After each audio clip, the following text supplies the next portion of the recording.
Hello, welcome to Clarity and Brevity. Today I have a special guest, Dr. Richard Belcher, who's professor of Old Testament at Reformed Theological Seminary in Charlotte. Today we want to talk about how to read the Psalms, but more particularly, how to read the Psalms as they point us to Christ.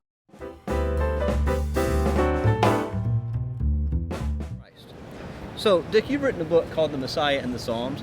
Can you tell us a little bit about how somebody reads the Psalms and how they might find Christ there? Okay, I got interested in this topic because I began comparing lists of messianic psalms, and they don't always agree. And there's one particular psalm, Psalm 31:7, that Jesus quotes on the cross, "Into my hands I commit my spirit," that never makes any of the lists of messianic psalms. So I began to look at this and wondered, well, why does Psalm 31:7 not make the list? And probably because there's a confession of sin in Psalm 31, which many would say, well, Jesus did not commit any sin, therefore that's not a messianic psalm. Well, I began to look at the Psalms. I began to look at how New Testament apostles not only quote Psalms directly, so that there are what you call direct messianic psalms, but they allude to the Psalms all over the place. And they allude to Psalms that are not messianic psalms to refer to Jesus. So I began to develop a thesis that there are direct messianic psalms, but that all the Psalms relate to Christ, either his person, his humanity, or his deity, or his work, prophet, priest, and king. And it was the priestly role of Christ that would allow me to take a psalm that had a confession of sin in it and say that it could be a reference to Christ, because as our priest, he confesses our sins. That's one of the roles of the priest in the Old Testament. Day of Atonement, live goat, you put your hand on the head of the goat, the priest confesses the sins of the people. Isaiah 53:12 has both intercession for transgressors and bearing of sins. So those two ideas are brought together in the suffering servant. So my basic thesis was that all of the Psalms, either directly or indirectly, relate to Christ, either his person and or his work. So for that perspective, is understanding Christ's role as New David important, or the role of Psalm 2 maybe relate your view to the notion that there's a pervasive messianic or Davidic sense to the Psalter? Is that important for this approach? Yes, it is. Obviously, Psalm 2, "Today I've begotten you, you're my son, today I've begotten you," is very important, sort of a coronation. And then you see Book 1, all the Psalms in Book 1 that have titles. And what is Book 1? Psalms 1 through 41. Yep. 95% of them or more are Davidic Psalms. And Book 2, not quite as many, but you do have a lot of Davidic Psalms.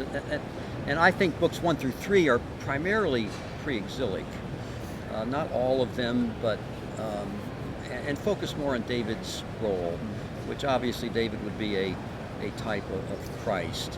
But it's interesting to see Psalm 2, and then you have Psalm 72, which is at the seams, which is at the end of the book, book 2. And then you have Psalm 89, which is at the end of book 3. So you've got the coronation of the king, you've got the righteous reign of the king in Psalm 72, you've got the humiliation of the king in Psalm 89. Psalm 110, you've got the resurrection of the king and ascension, and in Psalm 144, you've got maybe the final triumph of the king. So it's very interesting how the Davidic Psalms, Psalm 89 not being a Davidic Psalm necessarily, but how some of the Davidic Psalms are laid out, and you can kind of see this progression in the Psalter that relates to Christ, his coronation, his righteous reign, his humiliation, his resurrection, ascension, and then his final triumph. Now, in the New Testament, it says David was a prophet. Yes. How do you relate the concept of David as a prophet and the notion of prophecy to the Psalms in this approach you're taking? Yeah, there are places where David acts as a prophet, and it's appropriate. Psalm 16, Peter says David foresaw the resurrection of the Christ, and that's certainly one way to understand some of the Psalms. But I also think it's appropriate to see David as a type of the coming Messiah. So I think that's another way to sort of look at the Psalms and make a Christological connection. Not just prophetic, yes, he is a prophet, but also typological relationship. Yeah, so typological meaning a greater intensification and a greater fulfillment in the New Testament. Exactly. Yeah, and so we're talking about prophethood and priesthood, and I guess kingship as well. Yes. So you have prophet, Yes. priest, and And king. Yeah, and you've written a book on this as well. That's right. Yeah, That's right. So maybe could you illustrate a little bit more? I know you have from Psalm 31, but what about Psalm 51? Here's a confession of sin. David talks about his sinfulness. Could you illustrate Right. how that relates to Christ? Right. Yeah, I would understand that psalm as being related to Christ in terms of his priestly role, where the priest, one of the roles of the priest is to confess the sins of God's people. 1 Corinthians 5:21, he made him who knew no sin to be sin for us.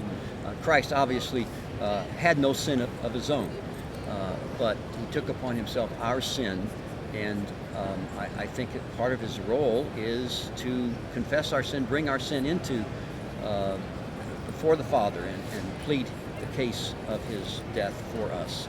So I think even Psalm 51, you can reflect on how it might relate to Christ as our mediator, as our high priest. That's great. Now, one final question here. This approach that places the Psalms that we might call redemptive history and understands that, do we lose something that way, or how does this relate our reading to the Psalms personally? Can you answer that question? That's a great question. We should not only relate the Psalms to Christ. Before you even get to the understanding of how a psalm relates to Christ, we ought to understand the psalm, first of all, in its historical context, in the context of the Psalter, and it relates to us.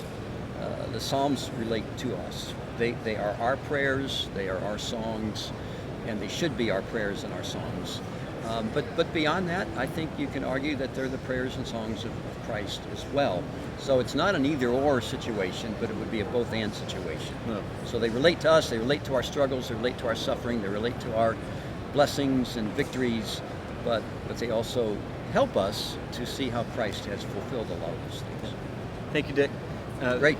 So if you're interested in learning more about this, I'll leave a link to his book on the Psalms in the comments. So thanks for watching. I hope this has been helpful. Remember to keep it clear and focus on Christ.